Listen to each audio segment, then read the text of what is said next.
The reason why it's so difficult to get into a social mood and to live your dream social life is actually your limiting beliefs and a negative feedback loop that you've created. My name's Matty, and for a long time I used to be an introverted guy and very anxious around people I just met, and just in social settings in general.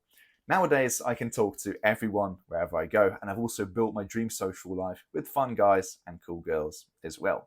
Now, in this video, you'll learn how to stop this negative feedback loop, how to reframe your beliefs to be positive and actually benefit you in your social life. And I can promise you that by the end of the video, you will know exactly what to do to make your social life better. Now, let's start with the feedback loop, because I think this is the most important one to understand. First of all, to break a negative feedback loop, it's going to take a lot of time, because you've been building this feedback loop since you were a child, since you were a little kid. And maybe you were very nervous even in high school or even before that. But it might have been that in nursery and primary school, you're actually a very happy, very open little kid. And only later on, you've developed this sort of personality where you're more overthinking the social situations and you're more anxious. Now, to turn this around, you have to understand that you've been looking for red cars all your life. Now, what the fuck does this mean? I remember going to school with my dad, and he told me to look how many red cars I can see. And I was very excited in a little game playing as a child. It's so fun. And then as I got home, he asked me, all right, how many blue cars did you see? And I was like, oh, what the fuck? What do you mean blue cars? I was looking for red cars. I was like, I don't know. How many? You tell me. And that was a very important lesson for me as a child, because my dad told me, see, you were looking for the red cars. You were looking for a certain thing in your life. You were looking for certain opportunities. You weren't looking for others, though.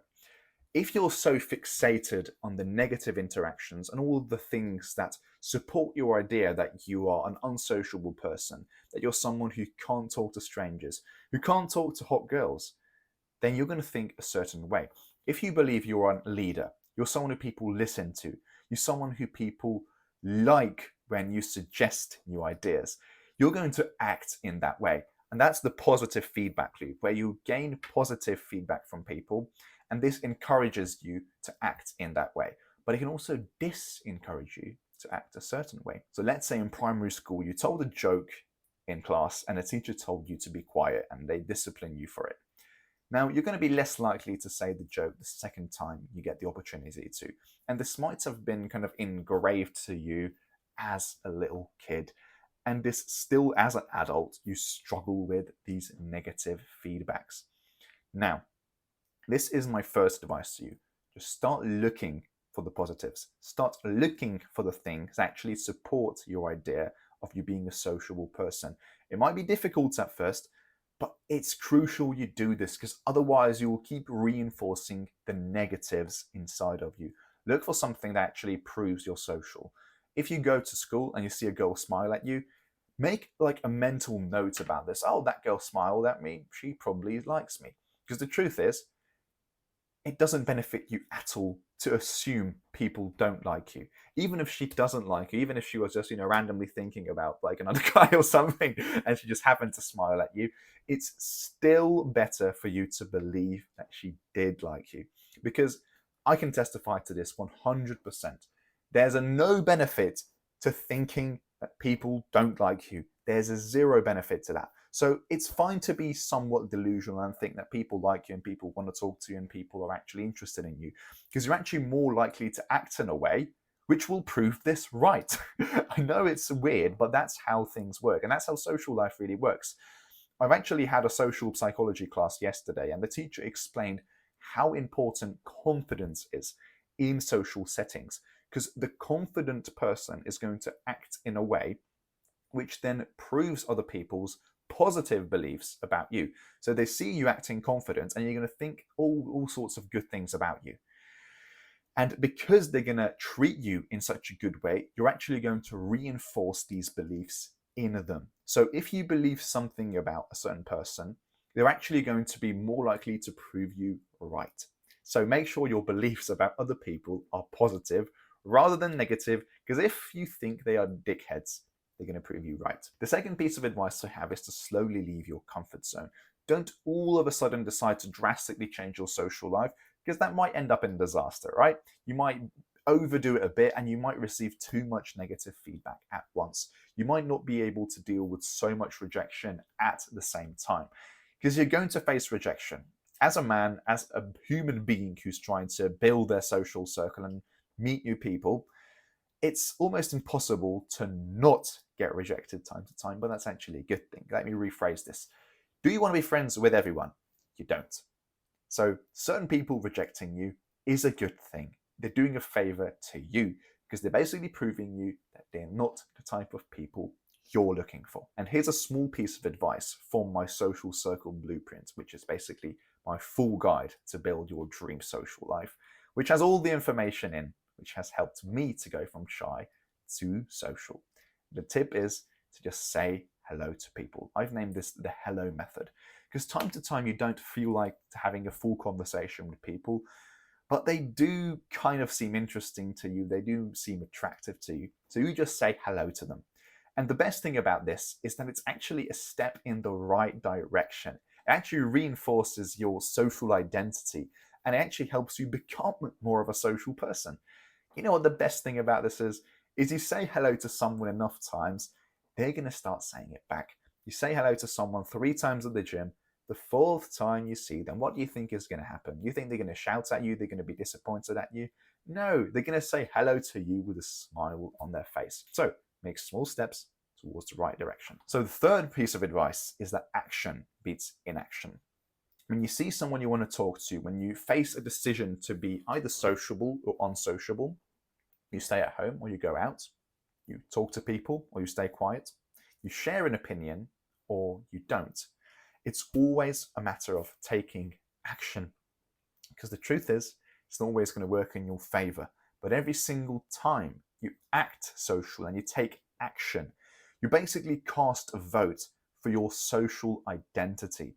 You take one step forwards, just like I mentioned in the previous point. Just every single hello matters.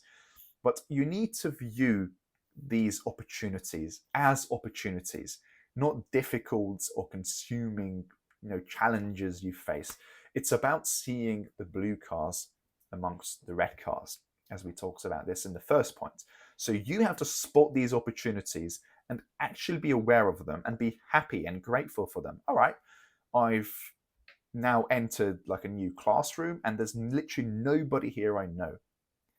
Great opportunity for me to talk to these people. I'm going to be honest with you here. I'm sometimes guilty of this myself. I might, stumble upon some new people I don't know yet, and I might be a bit more shy than I would like to be. But at least now I realize this, and I try to take action against this. I try to, take matters in my own hands and actually understand, like, all right, I'm not really feeling like talking to them. I don't really feel like being sociable, but I have the experiences and I have the knowledge to know that this is what I'm supposed to do. So more often than not, I still say something and I still act sociable. So action beats inaction. Now the second part of this video is about changing your beliefs. We've already kind of spoken about this earlier, but let's get into it in detail. First, let's change your beliefs about success itself. Success is not having a lengthy, deep conversation with someone you've never even spoken to before. It's not about, asking out a cute girl on a date and her saying yes and her like, oh my God, confessing her feelings. You have too high expectations about your social life.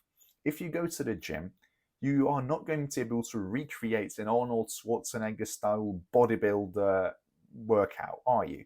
You're not going to do all the drills that everyone who's like been working out for decades can do, correct? You'll stick to the basics.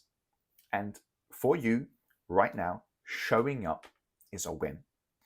For the first 2 to 3 weeks of you committing to any good habit, and this is not just socializing, any good habit, showing up is the mark for success. So right now, rephrase it in your mind.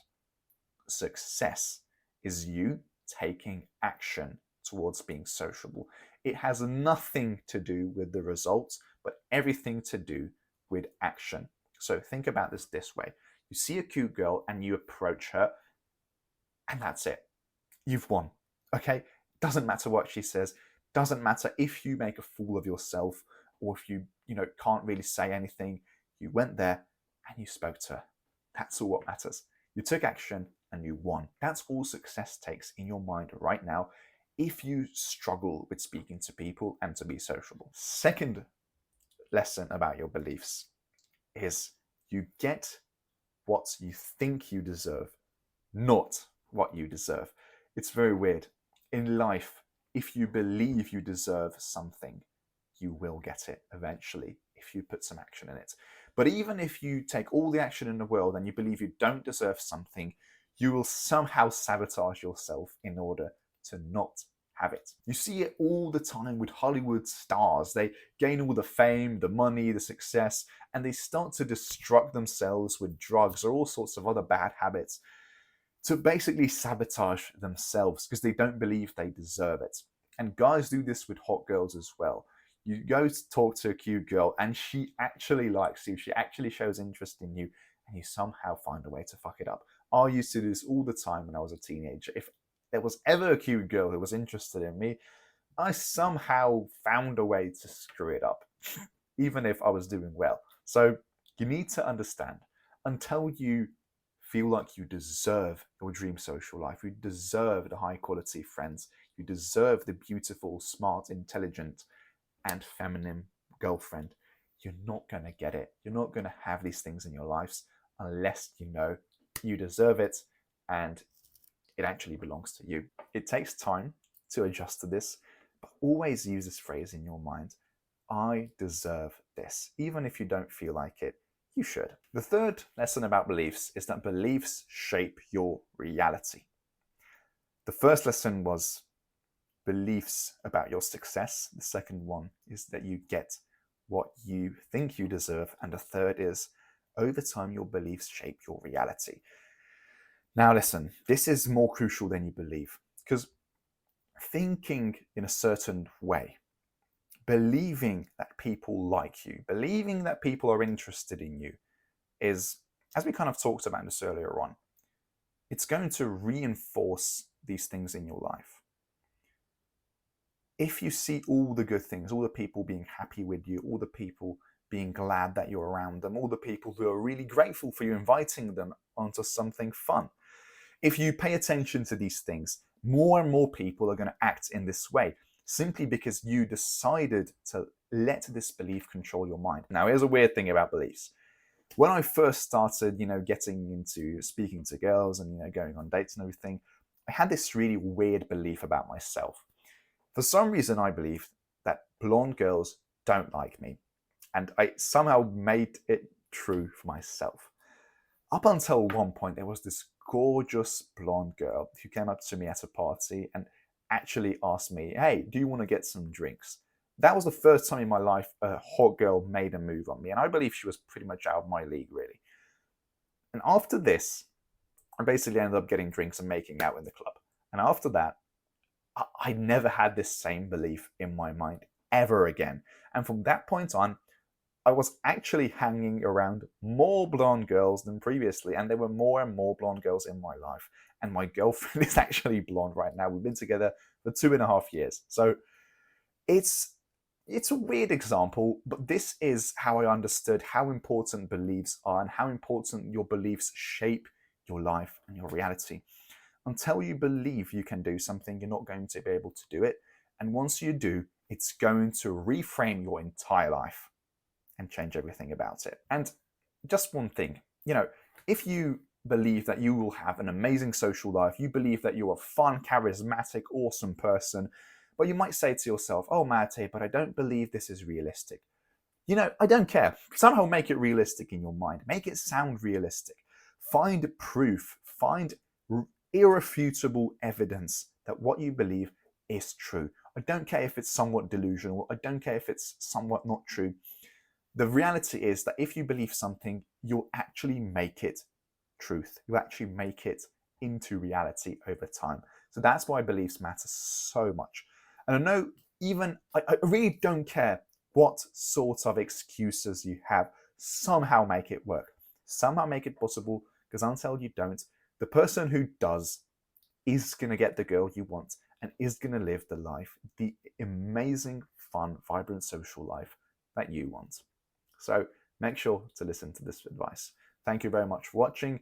If you want to learn even more from me in detail how to build a social identity and how to make all these fun, cool friends just in less than 6 months, then make sure to check out the top link in the description. It is my full program. I firmly believe that you're going to like it and that you're going to learn a lot from me there. But until then, my friend, take care and stay social.